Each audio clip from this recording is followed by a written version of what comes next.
जादुई तोता। एक छोटे से गांव में एक गरीब परिवार रहता था। उस परिवार में रामू और उसकी बीवी सीता उसके बेटे चिंटू के साथ रहते थे। उसी गांव में एक तोता भी रहता था। उसका नाम था रघु। वो किस्मत का धनी था। जहां भी जाता वहां किसी भी चीज की कमी नहीं पड़ती थी। एक दिन रघु उड़ते उड़ते उस गरीब परिवार के घर गया। रघु सोचता है, अरे वाह, लगता है यहाँ आज बहुत अच्छा खाना मिलेगा।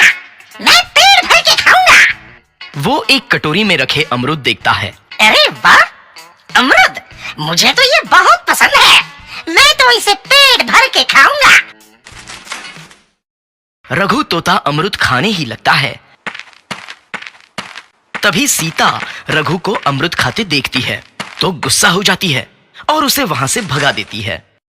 भाग यहाँ से, न जाने कहां से आ जाते हैं। मैं तो परेशान हो गई हूं इनसे। सीता के भगाने के बाद रघु चुपचाप से एक कोने में रहता है। धीरे धीरे उस परिवार की बरकत होने लगती है। एक दिन रामू और सीता खाना खाते वक्त बातें करते हैं। आजकल हमारी बहुत तरक्की हो रही है, काम भी अच्छा चल रहा है। रामू कहता है। इस पर सीता कहती है, सच कहा, भगवान हमेशा ऐसे ही हम पर मेहरबान रहे। बेटा चिंटू भी कहता है, पिताजी, मुझे खिलौना लेके दो ना, मेरे सभी दोस्तों के पास है। रामू कहता है, ठीक है, जरूर लाऊंगा। सीता कहती है, कितने खुश है सब, मेरे परिवार को किसी की नजर ना लगे। एक तरफ ऐसी बातें होती हैं तो दूसरी तरफ रसोई में रघु तोता भी अमरूद खाते रहता है। मजा आया, अमरूद खाया, मजा आया, अमरूद खाया, मजा आया। तभी सीता रसोई में आती है और रघु तोते को अमरूद खाते देख बहुत गुस्सा होती है। सीता रघु को बाहर निकालने के लिए पिंजरे में अमरूद रखती है। रघु जब अमरूद खाने लगता है तो पिंजरे का दरवाजा बंद हो जाता है और वो उसमें फंस जाता है। मुझे बाहर निकालो, मैं यहाँ फंस गया हूँ, मुझे बचाओ। अगले दिन सीता पिंजरा उठाकर बाहर दूर उस रघु को छोड़ देती है। रघु के जाते ही उनके घर आई बरकत धीरे धीरे कम हो जाती है। उन्हें बहुत घाटा होता है। सीता कहती है, ये क्या हो रहा है, अचानक इतना कैसे बदल गया? अभी तक तो सब कुछ अच्छा चल रहा था। रामू कहता है, लगता है भगवान हम पर रूठ गए हैं। चिंटू भी कहता है, लगता है अब मुझे खिलौने भी नहीं मिलेंगे। और वो रोने लगता है और बाहर चला जाता है। कुछ दिन बाद रघु तोता फिर से उस घर में आता है। वापस आया, मैं वापस आया, अब मैं जमकर अमरूद खाऊंगा। रघु सीधा रसोई घर में चला जाता है और अमरूद खाने लगता है।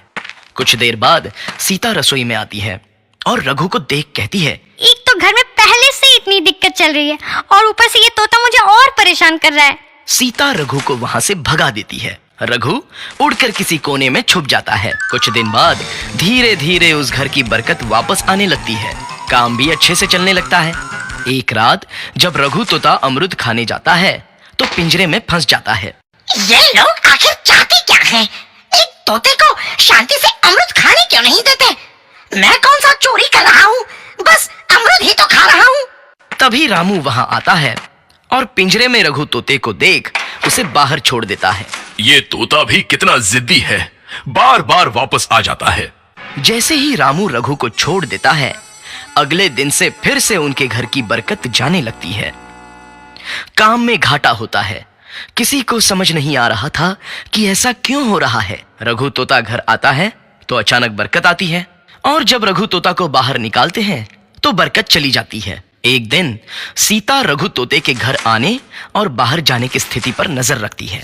ये तोता जब भी घर आता है तो घर में बरकत आती है और जैसे ही ये घर से बाहर जाता है तो उसी के साथ बरकत भी चली जाती है। कहीं ये जादुई तोता तो नहीं है? अगली बार जब ये तोता घर आएगा तो मैं इसे कहीं नहीं जाने दूंगी।